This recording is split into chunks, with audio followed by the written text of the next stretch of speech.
Namo Bhagavate Vasudevaya. Om Namo Bhagavate Vasudevaya. Om Namo Bhagavate Vasudevaya. Om Namo Bhagavate Vasudevaya. Om Namo Bhagavate Vasudevaya.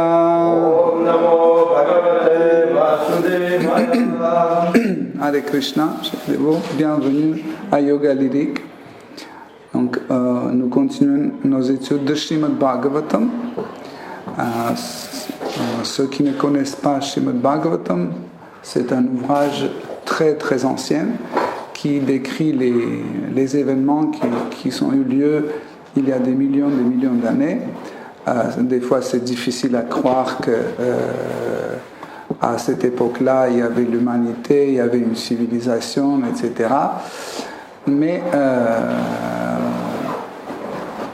en étudiant Srimad Bhagavatam, en étudiant la logique de Srimad Bhagavatam, la connaissance de Srimad Bhagavatam, on arrive à une conclusion que tout ce qui est vrai, tout ce qui est décrit dans Srimad Bhagavatam est vrai de tous les points de vue. Pourquoi aussi? Parce que nous essayons de pratiquer et appliquer cette connaissance dans notre vie, et en voyant des résultats, nous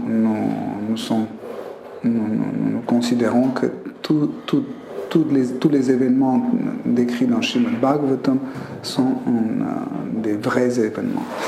Donc aujourd'hui, nous continuons nos études Srimad Bhagavatam, 4e chant, 11e chapitre, à partir de verset 21. Ayusho pachayam jantos tathaivo pachayam vibhu upabhyam rahitasvastho dusthasya vidathatya sau. Traduction. Le tout-puissant Seigneur suprême, Vishnu, octroie à chacun les fruits de ses actes intéressés. Ainsi, bien que la durée de l'existence varie considérablement d'un être à l'autre, lui demeure toujours dans sa position spirituelle et absolue, de telle sorte qu'il ne saurait être question de diminution ou d'accroissement de la durée de sa vie. Teneur est porté par sa divine grâce, Srila Prabhupada. Qu'il s'agisse de Brahma ou d'un moustique, tous deux sont des êtres distincts. De Brahma Ou d'un moustique. D'un moustique. Tous deux sont des êtres distincts, vivant en ce monde matériel. L'un comme l'autre sont des étincelles minuscules et font partie du Seigneur suprême. C'est lui, Dieu, la personne suprême, qui accorde aux moustiques une existence des plus brèves, et à Brahma sa très grande longévité, selon les fruits de leur karma respectif. Pourtant, la Brahma Samhita enseigne Karmani Nirdahati. Le Seigneur minimise ou anéantit les suites des actes matériels de ses dévots. Et la Bhagavad Gita l'explique à son tour. Yajñarthat Karmanu Nyata. L'homme doit se livrer à l'action, karma, à seule fin de plaire au Seigneur suprême, faute de quoi il se verra lié par ses actes à tout un enchaînement de réactions en vertu du karma.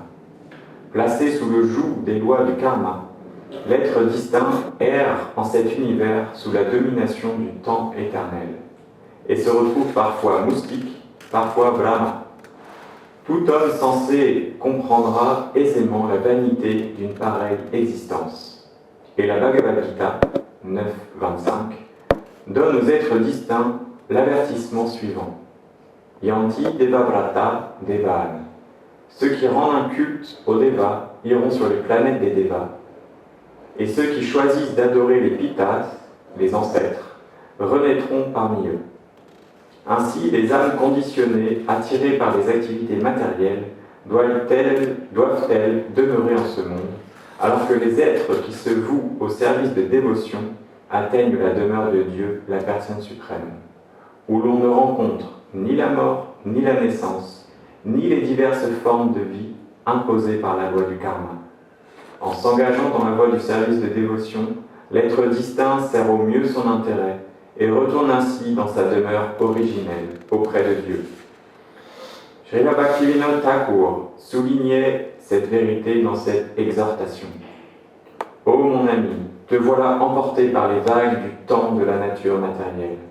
Je t'en prie, efforce-toi de comprendre que tu es le serviteur éternel du Seigneur. Alors, tout prendra fin et tu trouveras le bonheur éternel. Merci. Donc, si vous vous souvenez, hier, vendredi soir, nous avons traité le sujet de relation entre un être vivant et Dieu, la personne suprême. Et nous avons bien clairement dit que Seigneur suprême, Shri Krishna, il répond au sentiment d'un être vivant. Et en fait, par cet échange des émotions, il est créé un type de relation entre Dieu, la personne suprême, Shri Krishna, et un être vivant. Donc, si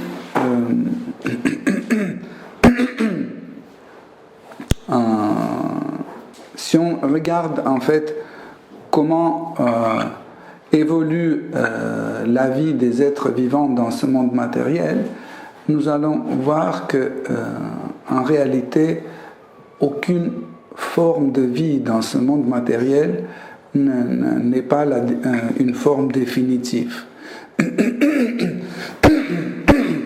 Parce que en prenant le fait que l'âme est éternelle, parce que Krishna est éternel, et si une âme est une particule de Krishna, automatiquement elle doit être éternelle. Par exemple, si une mangue est jaune, une particule de mangue sera jaune aussi. Donc automatiquement, une âme possède les qualités de Dieu, mais dans une quantité réduite. Donc, cela veut dire que la vie continue non-stop.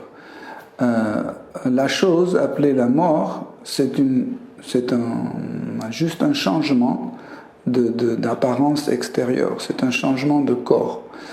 Mais l'être qui habite le corps reste toujours le même, c'est la même personne, mais qui change, qui voyage d'un corps à l'autre, comme nous changeons nos vêtements. Donc, mais nous voyons qu'aucune forme que nous possédons dans ce monde matériel n'est pas définitive et ne dure pas éternellement, tandis que l'âme suit son existence d'une façon éternelle. Et pourquoi nous prenons telle ou telle forme, comme Srila Prabhupada disait, d'un moustique ou Brahma, un serpent ou je sais pas, une rivière ou une plante, etc. Parce que cela est comment on dit en français, opposé, non? Imposé, voilà. Parce que cela est imposé par la loi de karma. Donc qu'est-ce que c'est la loi de karma? C'est un principe d'action et réaction. Donc nous ne pouvons pas échapper dans le monde matériel cette loi. Elle marche vraiment d'une façon très très stricte. Et quand on veut dévier ce karma, donc on est en train de créer un autre karma. Comme dans Srimad Bhagavatam, dans la conversation entre Parikshit Maharaj et Shukadeva Goswami, il y a un thème, est-ce qu'on peut changer notre karma? Oui, on peut changer en faisant par exemple les austérités, en faisant des yajnas, des sacrifices, etc. Mais cela va en fait changer notre karma, ça veut dire les conséquences de nos actes dans le passé, mais ça va créer des nouvelles conséquences dans le futur. Okay? Parce que chaque acte dans ce monde matériel est lié à tous les êtres vivants. Nous sommes liés tous. Hein? Donc, c'est comme étoile d'araignée. Quand il y a une mouche qui tombe quelque part là, donc il suffit qu'elle bouge un peu, c'est entendu là. Donc l'araignée qui se trouve là, c'est pas vraiment nécessaire qu'il soit à côté. Pourquoi? Parce que tout est lié. Comme ça, chaque être vivant est lié aux autres êtres vivants. C'est pour ça que, en fait, même si je bouge mon doigt, donc j'influence en fait le karma des autres. En fait, je vous apporte une certaine ressenti. Hein. Ça peut être un ressenti agréable, désagréable. Donc, et finalement, par mon acte qui vous a fait souffrir ou être heureux, etc., je vais recevoir le même équivalent, je vais recevoir dans le futur. C'est pas forcément si je vous ai fait souffrir, c'est vous qui allez me faire souffrir. C'est pas forcément, c'est comme ça, ça agit. Parce que je peux faire souffrir quelqu'un et puis le moment est venu pour que je sois quelqu'un qui va ressentir la même chose. Cette personne à qui je fais souffrir, et peut-être il est parti de ce monde déjà dans le monde spirituel. Il ne va pas retourner de nouveau pour me faire souffrir, etc. Vous comprenez? Mais quand même, le retour de cette souffrance, je vais recevoir. Donc, mais dans cette traduction de Srila Prabhupada, c'est écrit que en fait Krishna offre les fruits de karma. Pourquoi c'est une offrande, c'est un cadeau. On peut voir qu'en fait les fruits de karma c'est un cadeau parce qu'en effet le retour que nous recevons selon nos actes sont parfaitement adaptés pour qu'on puisse en prendre des conséquences. Ça veut dire c'est une façon de nous enseigner comment on doit vivre, comment on doit corriger nos fautes de passé, mais aussi ce sont des situations dans lesquelles, des circonstances, des situations dans lesquelles on peut reprendre correctement notre vie spirituelle. Dans le monde matériel, tous les états sont un peu égaux. Ne pensez pas que l'état d'un clochard est pire que l'état d'un président. C'est la même chose. De point de vue matériel, il y a par exemple un clochard sur certaines plateformes, il a plus de liberté que Monsieur le Président. Okay? Où chacun a sa liberté de penser, à sa façon. Par exemple, un clochard peut avoir une certaine communication que le président ne peut pas avoir. Et au niveau de comportement, etc., etc. Mais au final, et le président et le clochard, ils vont quitter leur corps et ils vont continuer à reprendre d'autres corps. Et selon, comme Swayambhuva nous décrit dans ce verset, selon les actes de passé, Krishna offre en fait les longues vies, courtes vies, etc., etc. Ce qui est intéressant, en fait, Swayambhuva nous donne ici un des aspects de l'absolu. Il dit que la durée de vie de l'absolu, de Dieu la personne suprême, ne dépend pas de ses actes. Par exemple, mon corps, si je fume, je bois de l'alcool, je ne sais pas, je me drogue, etc., et je ne dors pas la nuit, etc., je vais raccourcir ma vie. Selon mes actes dans le passé, j'ai mérité la bonne santé, j'ai mérité une longue vie, mais maintenant, dans le présent, en faisant d'autres actes, je commence à détruire en fait et à annuler certaines parties de mon karma. Okay. Donc, mais Krishna, l'absolu Dieu, la personne suprême, sa forme, la forme de son corps, etc., c'est éternel. Donc, si par exemple ma forme dans ce monde matériel dépend de mes actes dans le passé, la forme de Seigneur suprême ne dépend pas de ses actes. Donc, ses actes et sa forme n'ont pas de différence. Comme son nom n'a pas de différence de lui, pareil, ses actes n'ont pas de différence de sa forme, et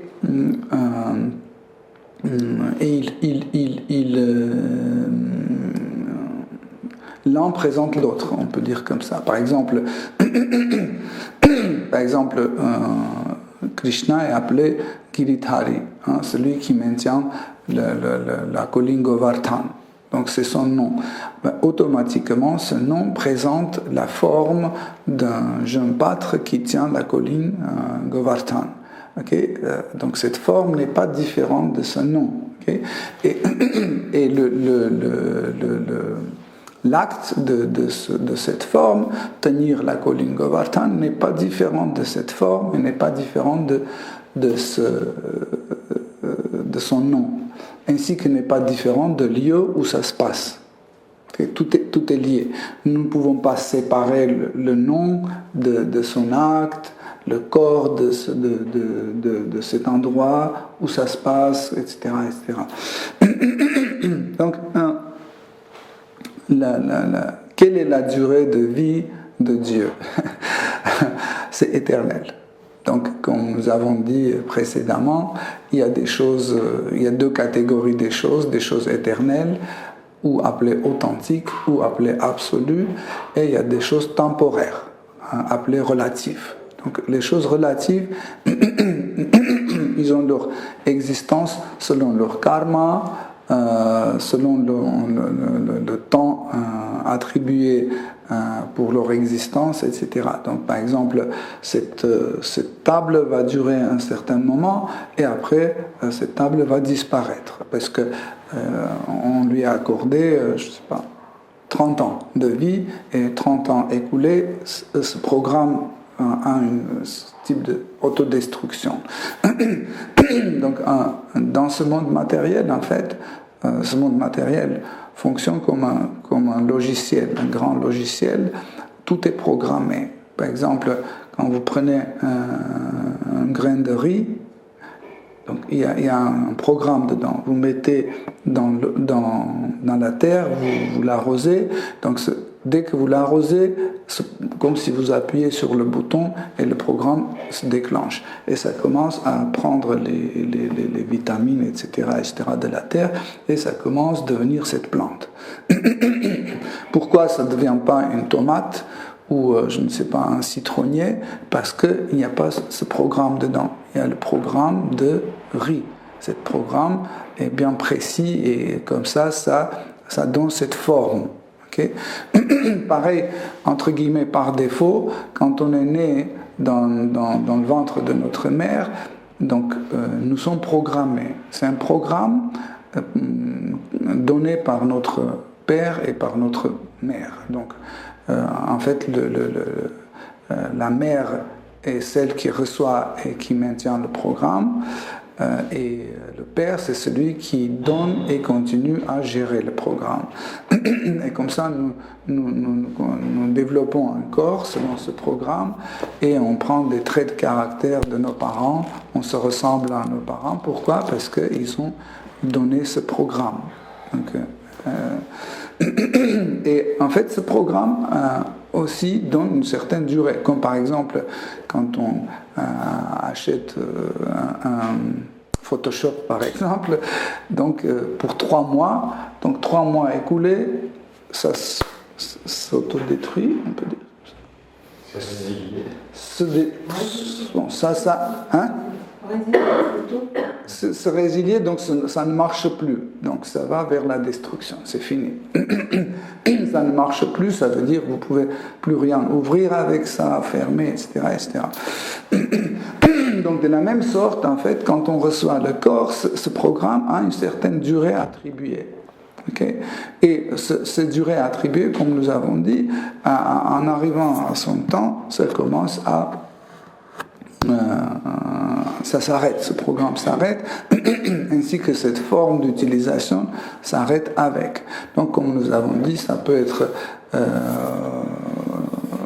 raccourci ou prolongé. Par exemple, je peux payer plus et 2 ans de plus de garantie.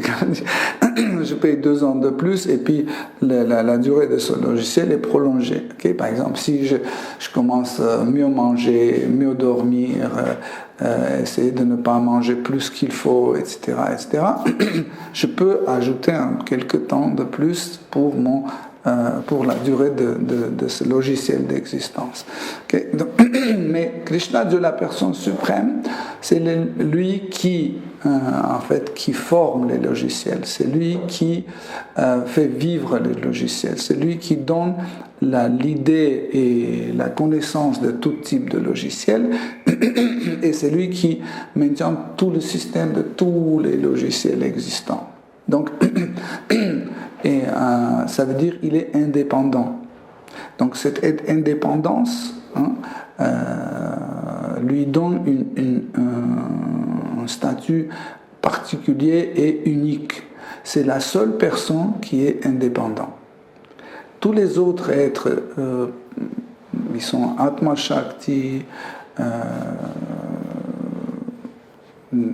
sais pas, Shiva Tattva ou Shakti Tattva, peu importe leur constitution, ils sont tous se trouvent dans une situation qui dépend de Shri Krishna, de la personne qui fait la source de tout et de tous. Donc, et tous les changements dans ce monde matériel ne font pas une influence sur lui. Pourquoi ? Parce qu'il n'est pas lié directement à ce monde matériel. Qu'est-ce que ça veut dire être lié directement à ce monde matériel ? Ça veut dire être dépendant de ce monde matériel, avoir un intérêt dans ce monde matériel, un intérêt précis. Comment un être vivant est attaché à ce monde matériel ? Par un désir. Okay ? Par exemple, on va quelque part parce qu'à l'intérieur, c'est un désir qui nous pousse à aller quelque part. Par exemple, si je veux aller à New York, même malgré ma volonté, derrière ça, il y a un désir. Parce que je veux avoir un bon travail ou je veux acheter une voiture, je suis obligé d'aller à New York pour faire ce travail-là, pour revenir à Paris et acheter ma voiture. Ça veut dire, derrière chaque acte, il y a un désir. C'est pour ça que certaines catégories des transcendentalistes, ils disent que la meilleure façon de ne pas souffrir, c'est supprimer les désirs. Mais le problème, c'est que nous ne pouvons pas nous priver des désirs, parce que le désir, c'est notre état naturel. L'âme, c'est une personne. Et un des aspects d'une personne, c'est désirer. Krishna aussi, c'est une personne, lui aussi, il désire. Mais ces désirs et nos désirs sont un peu différents. Okay? Quand nous venons dans ce monde matériel, nos désirs prennent une autre allure. Quand on va dans le monde spirituel, les désirs changent leur forme et leur déroulement, on peut dire comme ça, leur vie. Par exemple, ici dans le monde matériel aussi, il y a une grande problématique, c'est que quand on désire quelque chose, on est tellement ignorant que nous ne savons pas quelle forme va prendre notre désir. Par exemple, si je vais naître un cochon, je vais dire, mais pourquoi ? Parce que j'ai eu les désirs qui vont m'amener à cette forme. Mais je suis tellement ignorant que je ne comprends pas qu'en fait, pour avoir une forme d'un cochon, il faut avoir la conscience d'un cochon. Okay? Mais tant que je me trouve dans ce corps, je ne pense pas que mes désirs vont m'amener à ça, parce que je pense que ma conscience, c'est la conscience humaine. Mais Srimad Bhagavatam nous apprend en fait qu'est-ce que c'est la conscience humaine. On dit qu'il y a 4 types d'activités dans ce monde matériel, que n'importe quel être vivant, même si cet être vivant se trouve dans un corps d'un cristal, il a ces 4 types d'activités. C'est manger, dormir, se défendre et se multiplier. Okay. Même les cristaux, ils ont tous ces 4-là. Les cristaux aussi, ils mangent, ils se défendent, ils dorment, etc. Peu importe la forme. Donc, ces 4 types d'activités que nous menons dans ce monde matériel forment une certaine conscience. En fait, nous pouvons toujours poser une question. Est-ce que c'est la conscience qui précède un acte ou c'est l'acte qui précède la conscience? Les deux. Les deux. Parce qu'il suffit avoir une conscience active, tout de suite il y a une action qui suit cette conscience active. Par exemple, dans le Brahman impersonnel, notre conscience n'est pas active. Notre conscience dans le Brahman impersonnel, dans le Brahma Jyoti, notre conscience est passive. C'est pour ça qu'il n'y a pas d'acte. Par exemple, l'être vivant, l'Atma, ne désire pas d'autre chose que Brahmananda. Même Brahmananda, ce n'est pas désiré, elle est vécue, plutôt vécue dans Brahma Jyoti. Donc ça, c'est l'état de conscience passif. Donc, comment on arrive à cet état de conscience passive quand l'idée d'être quelqu'un ou l'idée d'être une personne est repoussée, refusée ou n'est pas voulue, comment on peut dire, n'est pas désirée, reniée, etc., etc. Donc, tandis que dès que nous revenons à notre état comme quelqu'un, comme une personne, tout de suite notre conscience redevient active. Et nous commençons à désirer, et ces désirs nous poussent à agir.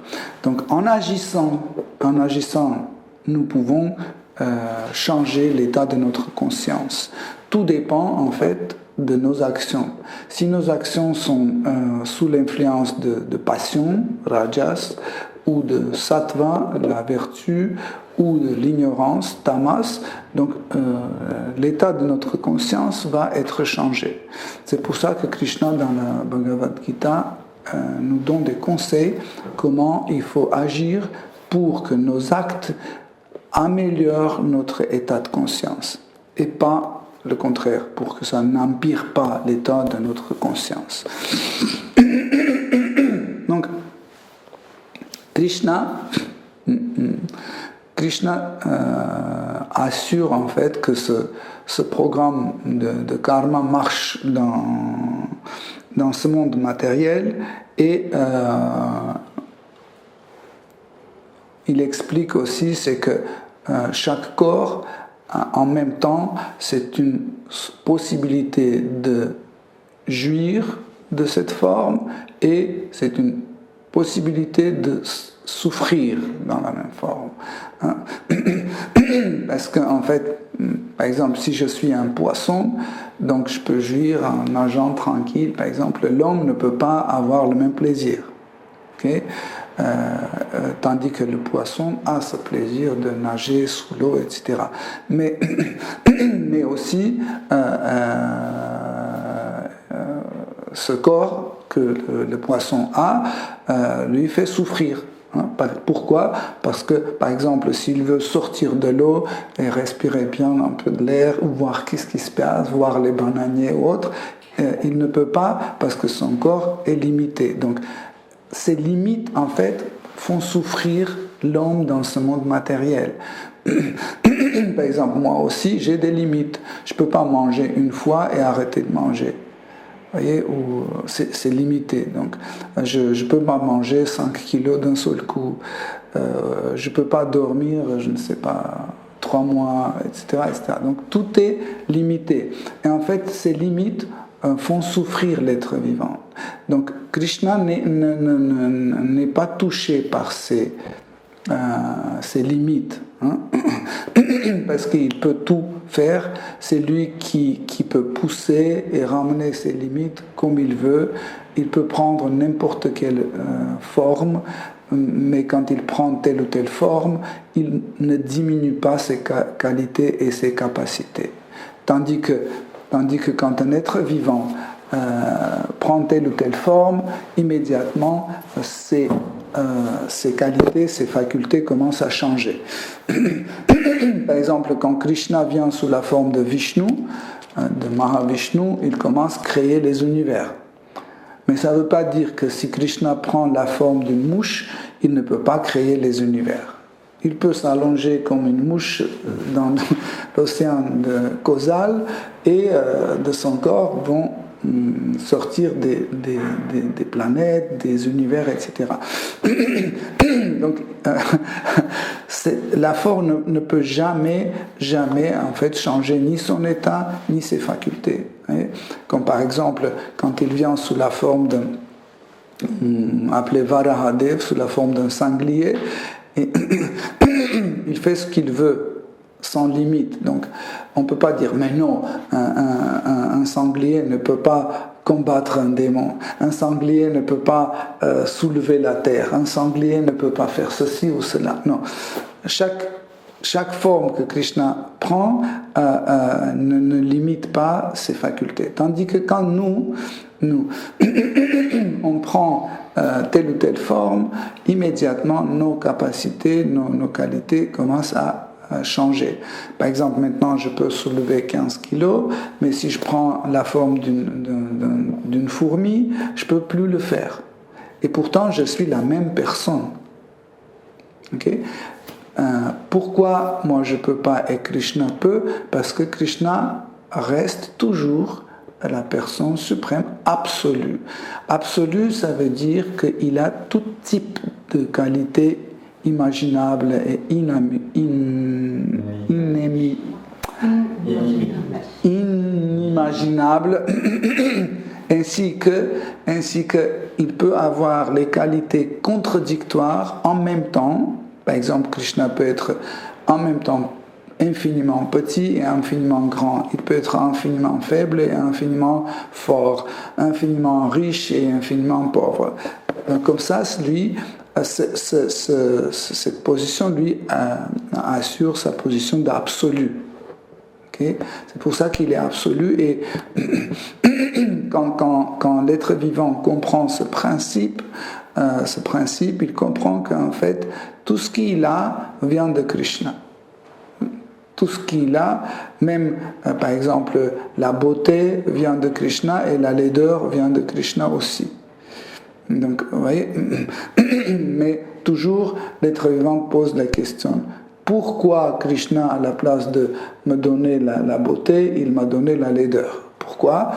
Ben, la question était très simple, c'est moi qui ai fait tout pour être laid. Parce que pour Krishna, il n'y a pas de problème. Il peut donner ce qu'on veut. C'est pas compliqué. C'est comme pour un riche qui est un milliardaire. Oui, il y a pas de, si tu demandes 5 euros ou 50 000 ou 50 millions, il n'y a pas de problème. Il peut donner. Mais pourquoi il te doit donner 50 millions à la place de 5? Donc ça doit être justifié. Pareil, en fait, la beauté, la laideur, etc. est distribuée par Krishna selon nos actes dans le passé, ce qui est appelé karma. Donc on va lire le verset 22. Traduction. Certains considèrent que les différences existant entre les espèces ainsi que les plaisirs et les souffrances matérielles marquant leur existence sont le fruit du karma. Pour d'autres, il s'agit de la nature, et pour d'autres encore du temps, ou bien du destin. D'autres, cependant, y voient l'effet du vécu. 23. L'effet du désir. Le verset 23. Verset 23, traduction. La vérité absolue, la transcendance, échappe à tout jamais à l'expérience directe et à la perception de sens imparfaits. Toutes les variétés d'énergie, comme l'énergie matérielle totale, agissent sous sa direction, et nul ne peut comprendre ses desseins ou ses actes. Il faut donc en conclure que bien qu'elle soit la cause originelle de toutes les causes, nul ne peut la connaître par la pensée spéculative. Donc, Swayambhuva Manu continue à instruire Dhruva Maharaj. Ce qui est intéressant, on peut dire, mais sûrement Dhruva Maharaj connaît tout ça. Pourquoi Swayambhuva Manu répète encore et encore la même chose, hein? Même tout ce que je vous dis maintenant, vous connaissez bien. Et la question, mais pourquoi on répète ça? En fait, le dévot a ce caractère, dès qu'il a une possibilité de prêcher, hein, parler de Krishna, de ses qualités, de son nom, etc., il profite de cette situation. Et immédiatement, nous pouvons comprendre qu'en fait, la situation dans laquelle se trouvait Swayambhuva Manu, c'était un contexte, très bon contexte pour la prédication. Ce qui est intéressant aussi, c'est que, en fait, c'est vrai qu'il est venu pour arrêter son petit-fils pour qu'il ne tue pas inutilement les yakshas, mais en même temps, c'était un prétexte pour faire une prédication. Donc, et dans cet endroit se trouvait pas seulement Dhruva Maharaj, ils étaient entourés par les yakshas, et c'est pour ça qu'en fait, il a profité de cette situation pour que les yakshas entendent aussi ces paroles. Okay? C'est important, hein, de comprendre pourquoi, parce que sinon, on peut dire, mais c'est inutile, Dhruva Maharaj connaît tout ça, il ne va pas découvrir que Krishna est Dieu la personne suprême, qu'il est absolu, etc. Parce que si vous vous souvenez dans les versets précédents, quand Dhruva Maharaj a eu la chance d'avoir Krishna devant lui, dans ses prières, il a prononcé les mêmes idées, les mêmes phrases. Et du coup, son grand-père arrive et il lui répète la même chose. Donc, on peut penser que c'est insensé, mais ce n'était pas insensé parce qu'il y avait un public à laquelle ou auquel il pouvait prêcher. Ce qui fait Swayambhuva Manu. Donc, en continuant l'idée de karma, Swayambhuva Manu fait une petite, il ouvre une petite parenthèse importante. Il dit que en fait, cet effet de karma est vu par différents philosophes, différentes catégories de gens d'une façon différente.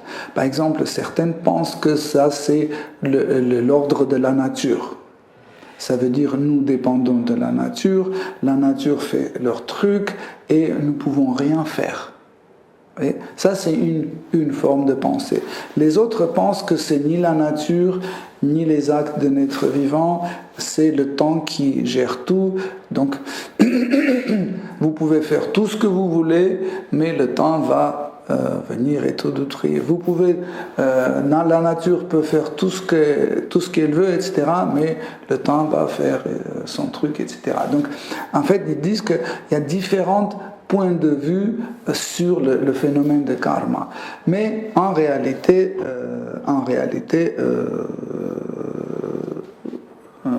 Swayambhuva Manu explique, en réalité, derrière tout ça, il y a Dieu la personne suprême, Shri Krishna, qui qui règle et qui contrôle tout cela. Okay. Dans le verset 23, Swami Bhuvama nous dit que nous ne pouvons pas comprendre l'absolu, la vérité absolue d'une façon, par la voie empirique, hein, par la voie d'expérience. Par la voie d'expérience. Pourquoi ? Parce que en fait, les résultats d'expérience dépendent de nos capacités sensorielles. Okay ? Par exemple, je peux pas, par mon expérience, je peux pas peser quelque chose qui pèse 300 000 tonnes. Parce que moi, je ne peux pas soulever ça, je ne peux pas faire un appareil qui peut peser ça. Donc, mon expérience, en fait, mes facultés d'expérimenter arrivent à certaines limites. Donc, ça s'arrête quelque part, donc c'est limité. Je ne peux pas aller plus loin. Okay? Donc, voilà pourquoi Swami Bhuvama nous explique que nous ne pouvons pas comprendre Dieu par l'expérience courante, hein, par cette méthode. Pourquoi ? Parce qu'il dépasse, Krishna dépasse les capacités de tous nos sens. Il est au-delà de capacités de tous nos sens. Okay? Autre chose aussi importante que Srimad Bhagavatam enseigne, il dit que personne ne peut voir ou comprendre ou sentir la vérité absolue sans qu'elle-même ne se montre pas par sa propre volonté. Okay? Ça veut dire, je ne peux pas faire quelque chose et obliger la vérité absolue à apparaître ou se montrer. Parce que, par exemple, je peux vous obliger, comme par exemple, à accepter quelque chose. Par exemple, je peux vous obliger de se faire vacciner. Comment ? Je vais vous faire peur. Je veux dire, vous allez mourir, c'est comme ça, le coronavirus c'est dangereux, etc., etc. Je peux vous obliger de le faire. Okay ? Parce que vous avez des qualités limitées. Hein, et votre courage arrive jusqu'à un certain degré. Hein. Par exemple, je dis, vous allez tomber malade, vous dites, c'est pas grave. Je dis, après, vous resterez au lit pendant tel temps, c'est pas grave. Vous pouvez plus regarder la télé, c'est pas grave. Vous n'aurez pas le temps pour regarder l'internet, c'est pas grave. Et votre salaire sera diminué. Ah, là, c'est grave. Donc là, vous arrivez à vos limites. Ouais. Et comme ça, je peux vous obliger. Mais par mes actes, je ne peux pas obliger Krishna. Je ne peux pas ni supprimer son salaire, ni lui faire peur qu'il va tomber malade, etc. etc. Vous comprenez ? Donc ça, c'est la position de vérité absolue. Et par la voie d'expérience, nous ne pouvons pas ni comprendre, ni atteindre, ni concevoir. Mais il y a une pratique qui nous permet à découvrir Seigneur suprême à travers notre conscience. Okay? Donc conscience, c'est une énergie et c'est un élément en fait qui nous permet de vivre, de sentir notre existence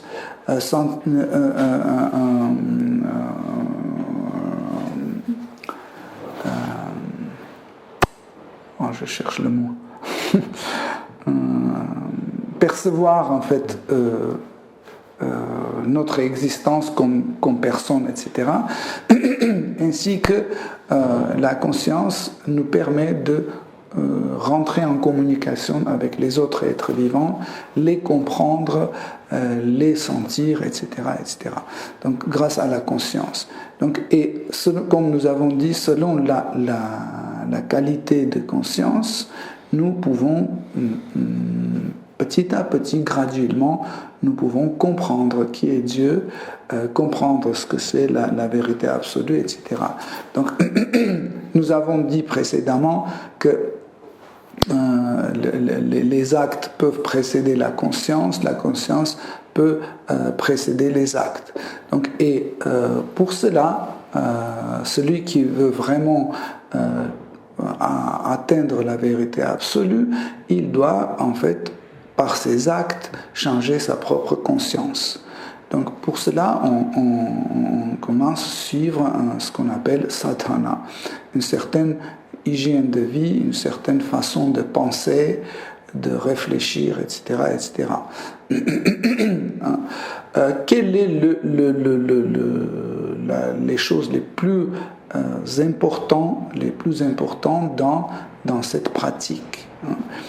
Déjà, par exemple, ceux qui connaissent un peu Ashtanga Yoga, donc vous savez que tout commence par yama. Okay? Donc yama, en gros, on dit ce qu'on ne doit pas faire. Par la suite, il y a niyama, c'est ce qu'on doit faire. Et comment on doit faire. Donc, c'est le contraire. Niyama, c'est ce qu'on ne va pas faire. Yama, c'est les actes qu'on doit accomplir. Non? Non, parce que dans le yama, on nous explique que tu ne dois pas fumer. Parce que si tu commences par ce que tu dois faire après ce que tu ne dois pas faire, donc l'échelle d'Ashtanga Yoga va changer les deux premiers angas. Donc, par exemple, quand tu arrives chez le maître spirituel, la première chose, il t'explique que tu ne dois pas utiliser les intoxications, etc. Tu ne dois pas avoir les relations sexuelles illicites, etc., etc. Mais on peut aussi dire que par exemple, ne pas manger la viande, c'est ce que je dois faire. On peut dire comme ça aussi. Ça dépend comment on décrit. Hein. Donc, en faisant ça, en fait, notre conscience commence à petit changer. Hein. Donc, par exemple, nous ne pouvons pas faire souffrir les animaux et continuer notre pratique spirituelle. Pourquoi? Parce que ça sera comme si vous avez fait quelque chose et là, le pas suivant a annulé ce que vous avez fait. Par exemple, vous avez travaillé 1 heure et après, vous fermez le fichier et il est détruit parce que vous n'avez pas enregistré. C'est pour ça que nous suivons ces règles et prescriptions. Pourquoi? Pour progressivement, graduellement, monter le niveau de notre conscience. Ça, ce sont des choses élémentaires qu'on doit suivre. C'est dégrossir, on peut dire comme ça. Dans l'étape de niyama, le maître spirituel nous commence à expliquer et montrer le but de notre pratique. Pourquoi on doit faire ça, pourquoi on ne doit pas faire ça, etc. Quels sont les appuis de théories et de connaissances qui peuvent nous amener à notre but. Par exemple, on commence à étudier Srimad Bhagavatam, la Bhagavad Gita et les autres livres sacrés. Comme ça, nous petit à petit, pour nous, le but de notre existence devient de plus en plus clair. Par exemple, dans les angas, dans les pas suivants qu'on va faire dans l'Ashtanga Yoga, nous avons une partie de méditation, mais méditer, ça veut dire connaître l'objet de méditation. Et c'est là, dans le niyama, que le maître spirituel nous explique, nous décrit la forme de notre but de méditation. Pareil, Srimad Bhagavatam, en fait, pourquoi Srimad Bhagavatam, on étudie dans l'étape niyama, ça ne veut pas dire qu'après on n'étudie plus. C'est juste une étape qui commence et qui s'arrête.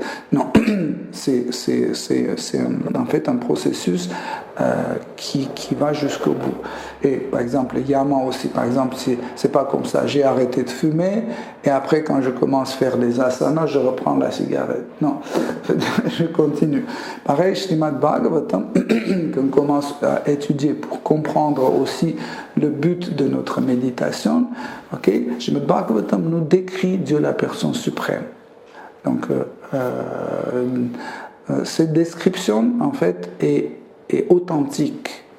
C'est parce que ceux qui décrivent Dieu la personne suprême, c'est pas par leur imagination qu'ils décrivent, ils décrivent selon leur propre expérience. Ça veut dire ils ont vu Dieu, ils ont parlé avec Dieu, ils ont eu une activité avec Dieu, etc. Donc, par exemple, si Arjuna décrit Krishna, c'est authentique parce qu'il était son ami. Okay? Ça veut dire qu'il l'a vu, il a combattu avec lui, ils sont mangés ensemble, ils se promenaient ensemble, etc., etc. Ou par exemple, si une des femmes de Krishna décrit son mari, c'est authentique. Okay? Et dans les 12 chants de Srimad Bhagavatam, il y a plusieurs descriptions de la forme et de divertissement de Krishna. Des fois, c'est des formes assez différentes. Mais cela ne veut pas dire qu'il s'agit de personnes différentes ou qu'il existe différents dieux. Non. L'idée de Dieu, ça veut dire eka, ça veut dire unique. C'est une personne, mais qui est, par la présence de différents aspects, il manifeste différentes formes. Okay? C'est pour ça que la description peut être différente. Par exemple, si on décrit la forme de Krishna de Vrindavan, donc sa peau est foncée, de la couleur shyam, les cheveux sont longs, noirs, bouclés, etc., etc.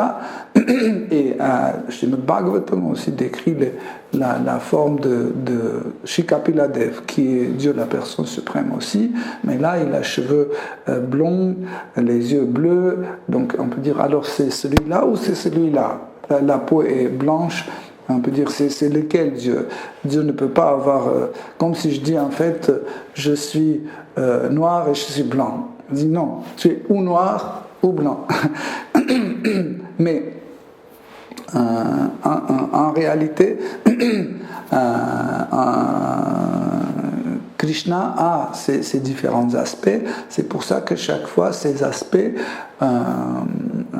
prennent une forme pour qu'on puisse avoir un contact avec telle forme ou telle forme. Srimad Bhagavatam dit que l'âme, l'être vivant, peut contempler la forme voulue. Krishna lui montre la forme qu'il veut voir. Okay? En réalité, des fois, on pose cette question. Et si je veux bien voir deux formes différentes de Krishna? C'est comme ça. Est-ce que j'ai le droit de...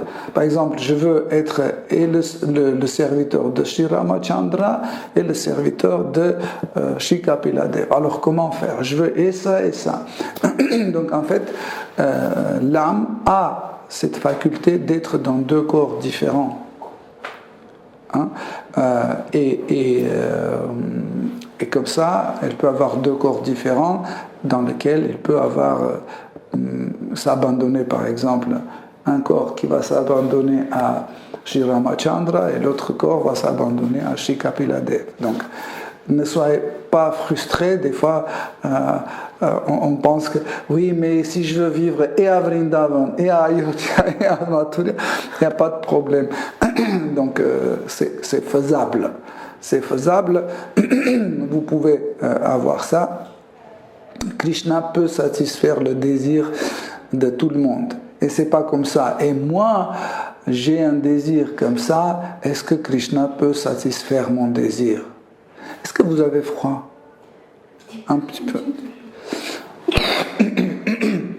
Mais sur 24. toi qui a l'air d'avoir froid. Non, c'est parce que je vois. Ah, ça, c'est pas froid, ça, c'est karma. Prashanat Mahaprabhu. Ça, c'est un effet de karma. Quand j'étais jeune, j'ai abusé de mon corps et c'est pour ça. C'est une question juste parce que c'est lié à. Oui, oui. Moi, j'ai entendu qu'on peut avoir qu'un corps spirituel. Il y a un terme sanskrit, je ne sais pas. Oui, qu'on peut avoir une Svarupa. On peut avoir plusieurs corps spirituels si ça correspond à notre svabhava, à notre nature. La nature d'une personne, est assez complexe. Quand on étudie Svabhava, nous sommes devant un phénomène extraordinaire. C'est très très compliqué à comprendre parce que la nature d'un être vivant peut avoir des désirs, et des fois peut avoir des désirs différents en même temps, en parallèle. C'est assez complexe. Et selon ces désirs que nous avons en parallèle, on peut manifester des corps différents. Par exemple, les gopis, les jeunes bergères qui sont présents dans le monde spirituel à Goloka Vrindavan, quand Krishna vient dans ce monde matériel sous la forme de Shri Chaitanya Mahaprabhu, ils arrivent avec différents corps, même des corps masculins. Okay? Et ces formes-là, on ne peut pas les appeler des formes matérielles. Ce sont des formes spirituelles, parce qu'ils sont en relation avec Shri Chaitanya Mahaprabhu, et ces relations, on ne peut pas appeler temporaires. Toutes les relations avec Krishna, quand quelqu'un rentre dans le processus, à travers le processus de yoga, il rentre en contact avec Shri Krishna, ce sont des relations éternelles. Ce sont des relations éternelles. Même si des fois ça s'est manifesté ou non manifesté. Okay?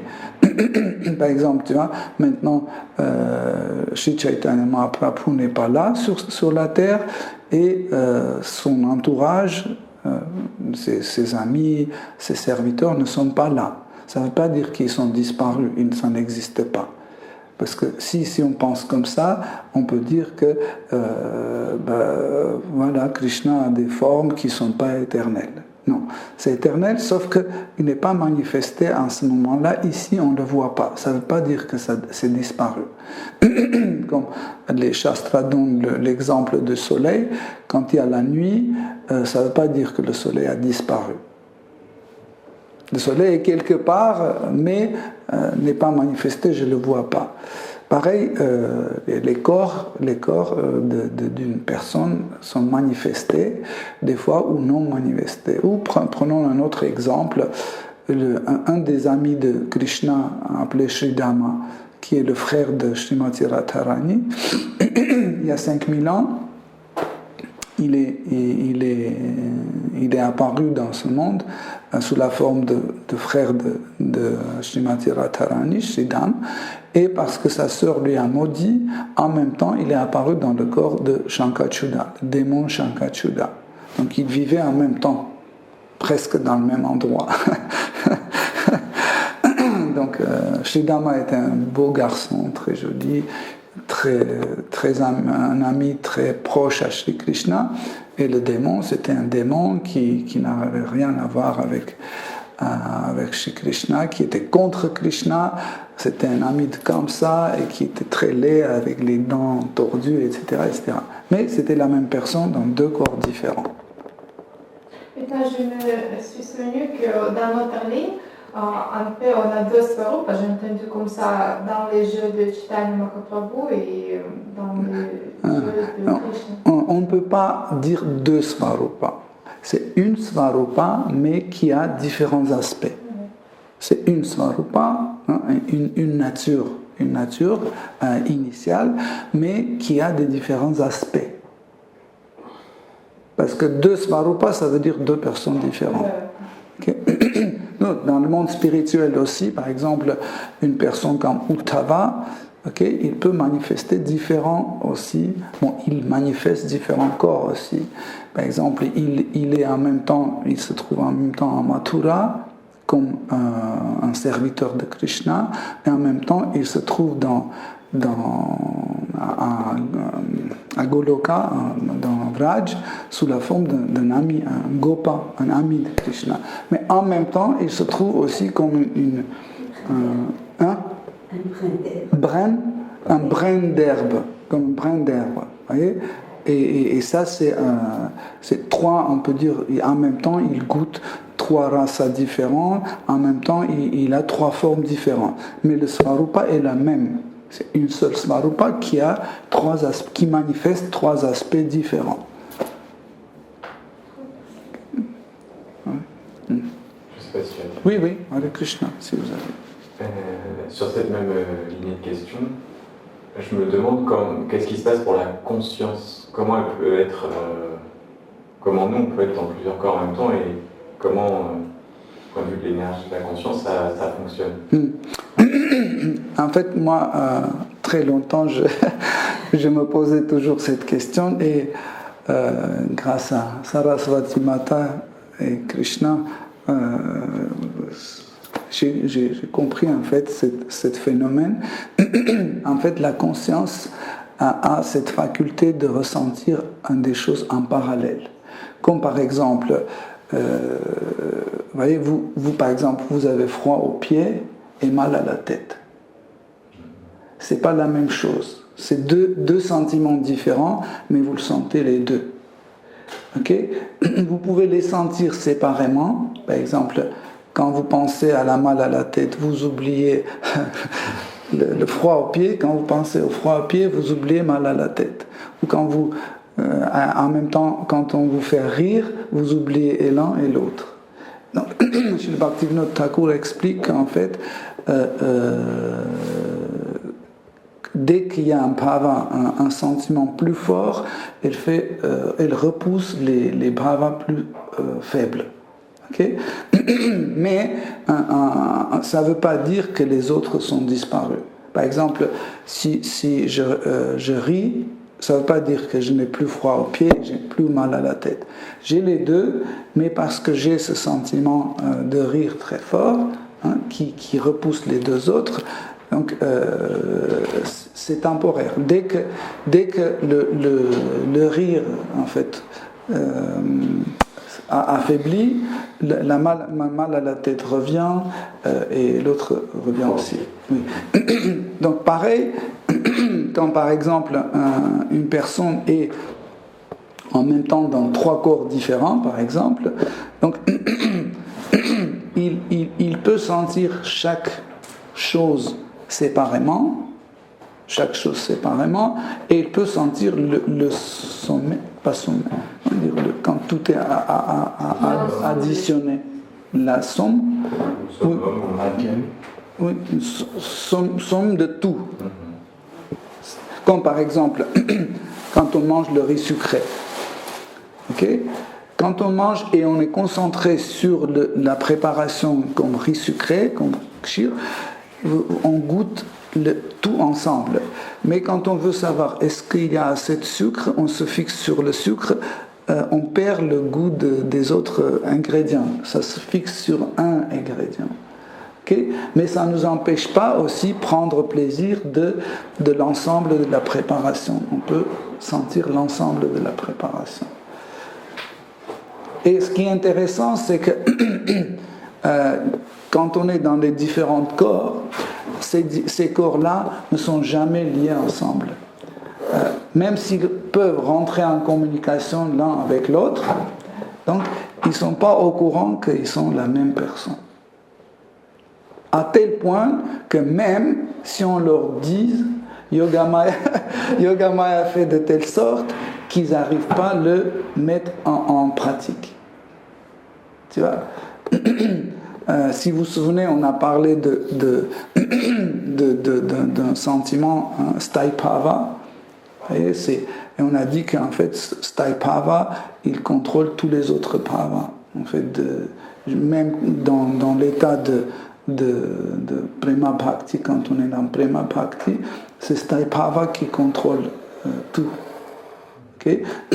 Et quand il y a des émotions, des bhavas, des émotions qui vont perturber en fait notre nature, qui veulent perturber notre nature, donc ils les rendent achintya, inconcevables. Même si on nous explique, on donne des preuves, etc., on n'arrive pas à le percevoir. Okay? Pourquoi? Parce que Staipava protège. Okay? Bon, on a essayé d'expliquer d'une façon simple. Okay? Par exemple, Tulasi Maharani, il y a des milliards, infiniment de corps. Okay. Et dans chaque corps, elle se sent Tulasi, par exemple. Elle se sent Tulasi et imaginez ce contact avec des millions de dévots, la somme de tout ça, quel plaisir elle reçoit de cet infiniment de corps qui sont en contact avec les dévots, avec le Saint-Nom, avec le Kirtan. Et à l'échelle d'une personne, la conscience, elle est... comment dire? Si on est sur plusieurs choses en même temps, la conscience, elle est moins focalisée. Et est-ce que c'est... je sais pas, je le perçois comme un désavantage d'avoir la conscience sur plusieurs endroits. Là, j'ai compris. En fait, tu vois, la conscience, c'est pas quelque chose de limité qu'on donne. Comme par exemple, je t'amène 3 kilos de conscience, et après tu divises 1 kilo par ici, 1 kilo là, 1 kilo là. Non. Chaitanya Shakti, l'énergie de la conscience, a comme source Krishna. Quand on l'appelle énergie, ça veut dire elle vient de source. Et l'idée de source, ça veut dire inépuisable. Sinon, ça ne sera pas une énergie. Tu vois? Ce sera juste un morceau d'énergie, un fragment d'énergie. Donc, quand le Chaitanya Shakti, en fait, l'âme, Atma Shakti, est en permanent contact avec diverses énergies. Une de ces énergies, c'est Chaitanya Shakti, qui fait en fait percevoir son existence, percevoir l'existence des autres, okay? Avoir les sens. C'est grâce à Chaitanya Shakti qu'on développe les sens, de voir, goûter, etc. etc. Okay?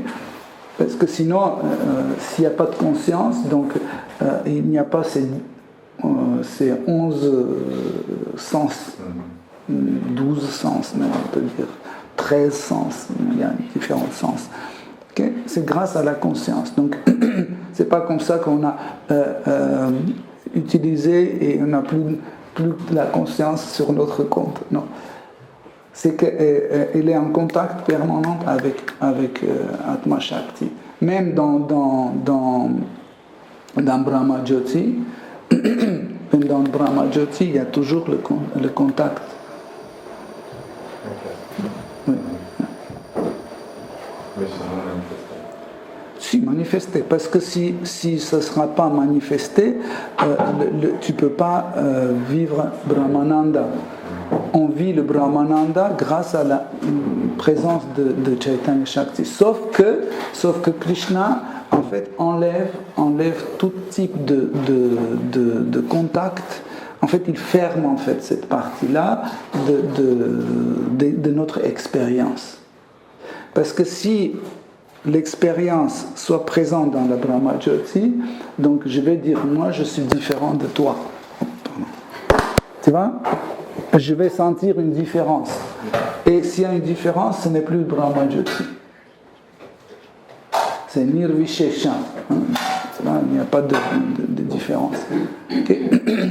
C'est pour ça qu'en fait la conscience marche, mais sans contact et sans manifester certaines choses. Comme par exemple, dans l'intellect n'est pas manifesté. Ou il est manifesté juste sur un point. un point de l'intellect est manifesté. Le reste est caché. Parce que si tu ouvres l'intellect complètement, il va ouvrir les autres sens. On a dit que, par exemple, voir, goûter, sentir, entendre, etc., tout ça, c'est divers aspects de la conscience. Okay? Si tu les allumes à fond dans Brahma-Jyoti, donc Brahma-Jyoti va arrêter d'être Brahma-Jyoti parce que je vais dire, regarde, il y a ça, il y a ça, il y a ça, il y a ça, vous êtes différents de moi, je suis différent de vous, donc je ne suis pas seul, il y a un absolu qui est différent de moi, donc c'est cette idée de Ekatva, être un, pas disparaître tout de suite. C'est pour ça qu'en fait, Yogamaya agit aussi sur la plateforme de Brahma-Jyoti. Yogamaya agit et fait agir la conscience de cette façon-là pour que cette expérience de l'intellect ne soit pas accessible, pour que nous pouvons sentir ce qu'on appelle les Ekatva, l'union, unicité. Puis c'est vrai que du point de vue matériel, c'est très très difficile de comprendre comment l'âme, l'identité éternelle peut se diversifier dans différents corps et émotions. Et la réflexion qu'on voit dans ce monde matériel, ça serait le dédoublement des personnalités. C'est une maladie psychique où il y a des gens qui ont eu des dédoublements de la personnalité, jusqu'à 18 dédoublements. Mais ces personnalités n'étaient pas interactives. C'est passionnant. C'est vraiment la réflexion perspective inverse. Donc il y a en fait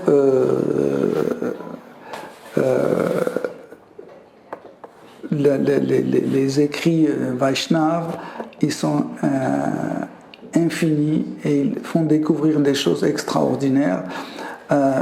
C'est pas seulement qu'une personne peut être dans des corps différents, les différentes personnes peuvent habiter le même corps. Ça existe aussi, donc ça rend plus complexe et plus compliqué, donc ça existe aussi. Et c'est quand même rare, quand même. C'est pas tout le monde. Oui. C'est pas souvent expliqué dans les écritures sur la diversité de l'âme dans différents corps. C'est quand même quelque chose rarissime. C'est pas une règle absolue. Oui, c'est pas que tout le monde est obligé d'avoir plusieurs corps, non. C'est exceptionnel, mais il y a beaucoup d'exceptions. Mais aussi, quand des différentes personnes peuvent être présentes dans un corps, ce phénomène existe et il est assez intéressant aussi. Est-ce que l'on peut dire que c'est lorsque le Seigneur apparaît sous une autre forme, comme le Seigneur Chaitanya ou Krishna, à ce moment-là, il veut que ses compagnons intimes viennent avec lui? En fait, dans Gopal Champu, Jiva Goswami explique certaines nuances. En fait, il donne le principe. Il ne décrit pas vraiment d'une façon narrative. Il donne le principe d'origine et ce qui vient d'origine, qui résulte d'origine. Il dit que le principe d'existence qu'on a à Vraj, ce même principe donne une manifestation à Mathura, à Dvaraka, à Ayodhya, à Vaikuntha, etc. Donc, il dit ce principe fonctionne même quand Krishna vient dans ce monde matériel, c'est le même principe qui agit. Donc, mais ce qui est intéressant, c'est que par exemple, une personne qui a sa manifestation dans un autre dhamma, dans un autre loka de monde spirituel, il ne se voit pas comme la même personne. Comme prenons par exemple Lakshmi et Srimati Radharani. Donc, dire que c'est la même personne, on peut, mais dire que c'est deux personnes différentes, on peut aussi. Pareil, en fait, quand on parle de Durga Devi, c'est la même personne que Lakshmi, et c'est la même personne que Srimati Radharani. Mais en fait, c'est le principe de manifestation, ou de manifestation de manifestation, ou manifestation de manifestation de manifestation. C'est un peu complexe, mais Jiva Goswami explique ce principe de ce qui est au départ. Donc il y a un principe de départ, c'est comme arbre. Donc l'arbre pousse, et après il donne par exemple 3 branches. Okay? Donc par la suite, en fait, ces 3 branches, ils contiennent les principes et certaines qualités de tronc. Okay? Mais par la suite, en fait, chaque branche donne aussi des branches. Mais là, en fait, ça devient plus réduit. Parce que, par exemple, les branches de branche gauche n'ont pas les mêmes qualités que les branches de droite. C'est déjà séparé. Mais les branches de branche droite, ils ont la même qualité que la branche droite. Tu vois le principe. Et après, ça commence à se ramifier encore. Donc, une branche droite d'une branche droite donne encore des branches gauche et droite, et ceux qui vont à gauche ou à droite, ils se ramifient aussi, mais ils n'ont plus telle ou telle qualité. C'est en fait, et ces branches se ramifient tellement infiniment petit, et ça continue éternellement à se ramifier. En fait, ceux qui sont au bout, ce sont des jivatmas. C'est les âmes. Comme Krishna explique, je suis de tout ce qui existe, je suis la plus petite. Et la plus petite, en fait, c'est ce qui se trouve au bout de ramifications. Mais vous pouvez imaginer, en fait, le nombre de ramifications, à quel point c'est infini et à quel point, en fait, ça devient individuel. Et juste une question. Donc, au début, tu disais que ce phénomène provient des désirs de relation des êtres vivants avec le Seigneur. Donc, est-ce que c'est ce cas-là, ou est-ce que c'est parce que Krishna veut goûter des relations avec ses dévots, des relations? En fait, on peut dire comme ça, c'est que nous faisons partie du corps de Krishna. À part Krishna, il n'existe rien d'autre. La seule chose qui existe, c'est Krishna. En fait, tout ce qui existe, ça fait, c'est des parties, entre guillemets, c'est des parties de Krishna. Et en fait, si mes doigts désirent quelque chose, c'est moi qui désire. En gros, on peut dire comme ça. Okay? Donc, mon désir et leur désir n'est pas différent. Mais moi, je désire à ma façon, les doigts désirent à leur façon. Mais c'est le même désir. C'est pour ça qu'on dit, par exemple, le désir d'un dévot et le désir du Seigneur, c'est le même. Mais ça prend les 2 formes différentes. Comme par exemple, si vous avez un bâton, vous avez 2 bouts. Et si vous voulez éliminer un, vous ne pouvez pas. Si vous cassez, il y aura toujours l'autre bout. Okay? Donc, c'est pour ça qu'en fait, Krishna ne peut pas avoir un désir séparé du désir de son dévot, et le dévot ne peut pas avoir un désir séparé du désir de Krishna. C'est comme 2 bouts d'un bâton. Même si ça sera toujours à sa place. Comme par exemple, Krishna a besoin il désire manger, et moi je désire de cuisiner.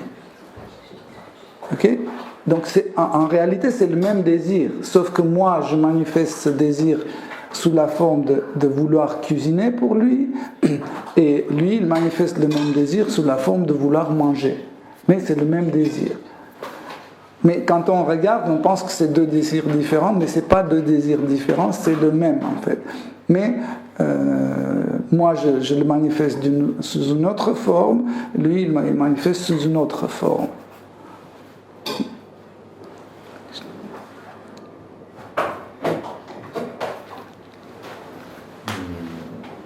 Maintenant, tu expliquais toujours sur la conscience que ceux qui débutaient notamment devaient faire évoluer leur conscience en faisant évoluer leurs actes.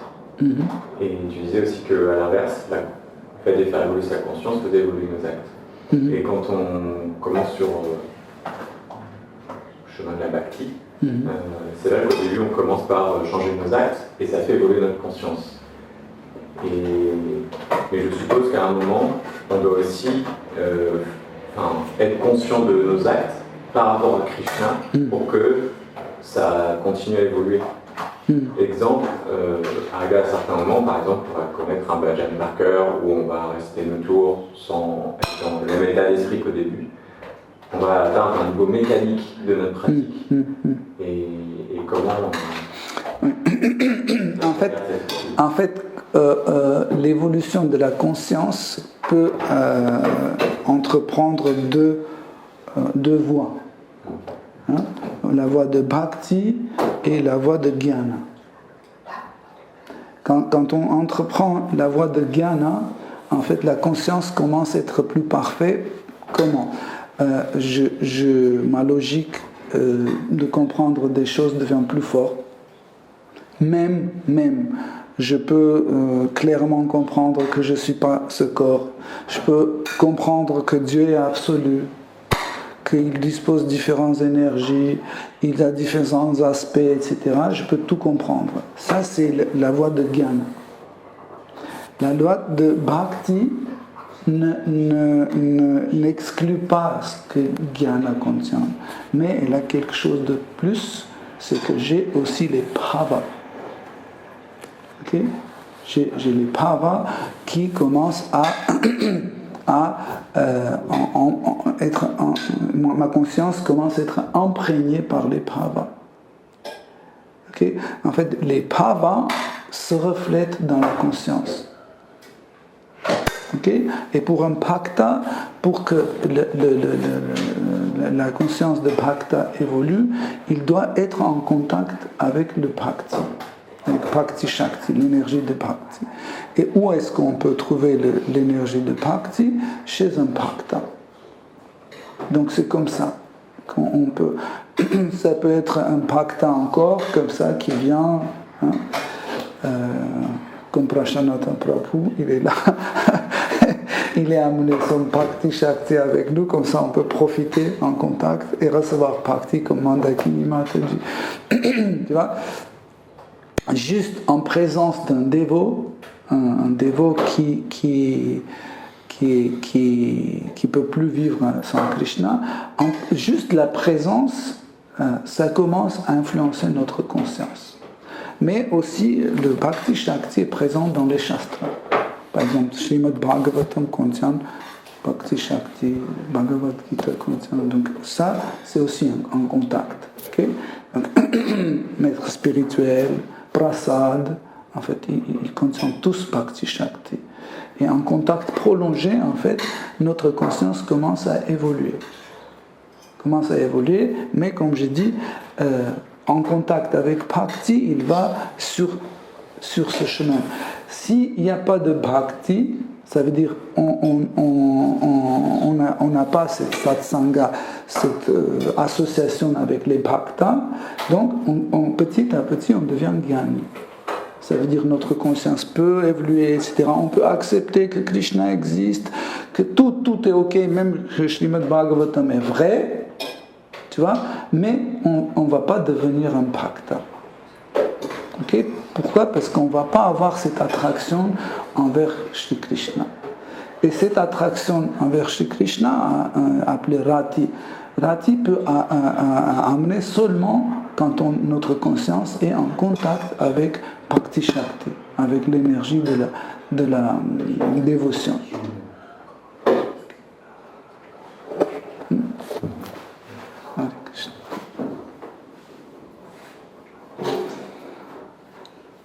Si vous avez des questions.